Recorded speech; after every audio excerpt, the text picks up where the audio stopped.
Une fois que vous avez installé votre logiciel Sony Vegas 12 sur votre ordinateur, vous allez maintenant pouvoir y accéder pour pouvoir l'utiliser. Donc, comme vous pouvez le voir ici sur mon bureau, je retrouve la petite icône du logiciel que j'ai décidé de placer ici sur la barre des tâches qui va me permettre d'y accéder très facilement en un clic. Donc je retrouve ici mon logiciel que je suis en train d'ouvrir. Donc pour procéder de cette façon, il vous suffit simplement de réaliser un clic droit et vous pourrez ici décider de détacher ce programme de la barre des tâches, en quel cas il n'apparaîtra plus, ou alors de l'épingler à la barre des tâches pour pouvoir y accéder à chaque fois en un clic. Alors ce logiciel est un outil très pratique qui va en effet vous permettre de réaliser des montages vidéo. Alors pour cela, vous allez avoir une interface tout à fait particulière justement au mode de montage vidéo.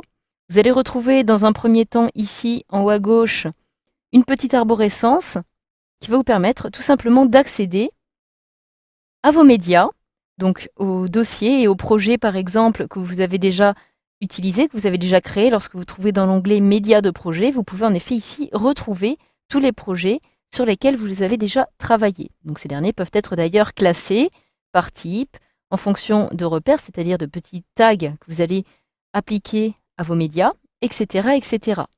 Vous pouvez aussi accéder à l'explorateur. L'explorateur va être tout simplement l'explorateur Windows de votre logiciel, dans lequel vous allez pouvoir parcourir les différents dossiers afin de retrouver les différents médias que vous souhaitez importer dans votre projet.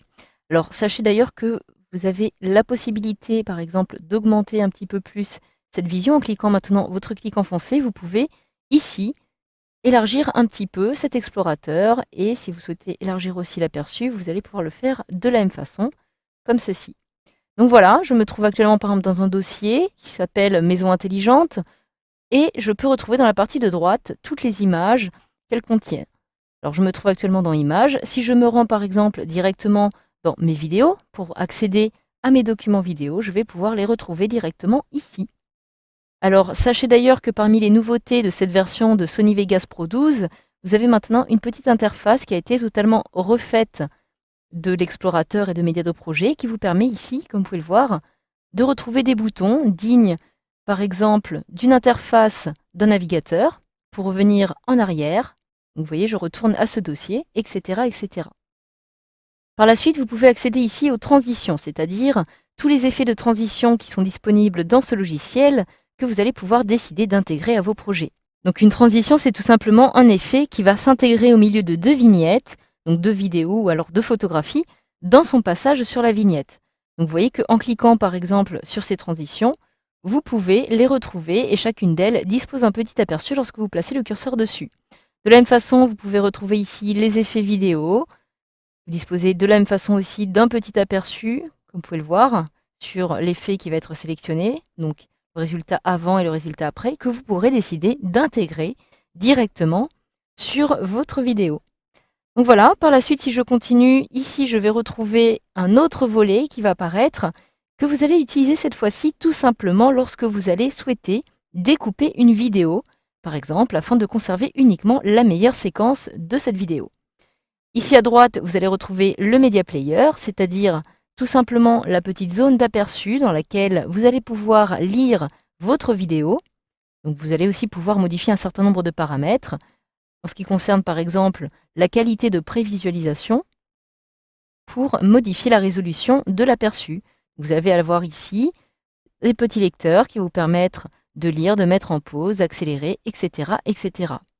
Donc voilà, enfin, juste en dessous, vous allez maintenant retrouver la table de montage, donc que nous appelons aussi chronologie ou timeline, dans laquelle vous allez insérer vos différentes photographies, vos différentes vidéos, et vous avez ici le début de votre chronologie, plus vous allez vous déplacer vers la droite, et plus vous allez arriver à la fin de votre projet. Donc, cette timeline va être lue tout simplement à l'aide de ce petit curseur qui va venir se déplacer lors de la lecture. Vous allez avoir ici la position de votre curseur, etc., etc. Donc, un certain nombre de fonctionnalités que vous allez devoir apprendre à maîtriser pour pouvoir gérer au mieux votre projet. Ici, sur la gauche, vous allez finalement retrouver toutes les pistes qui vont être disponibles. Donc évidemment, vous allez pouvoir disposer d'un certain nombre de pistes dans la réalisation de votre projet, comme par exemple des pistes audio, mais aussi des pistes vidéo, qui vont comporter d'ailleurs aussi des photos, etc., etc. Donc voilà, vous en savez maintenant, grâce à ce module, un petit peu plus sur l'interface de cette version de Sony Vegas Pro. Et pour fermer votre logiciel, vous pouvez maintenant simplement cliquer sur la petite croix qui se trouve ici pour le fermer. Je clique donc ici. Alors, comme je dispose de la version d'évaluation, pour fermer maintenant ce logiciel, il me suffit de cliquer sur Fermer.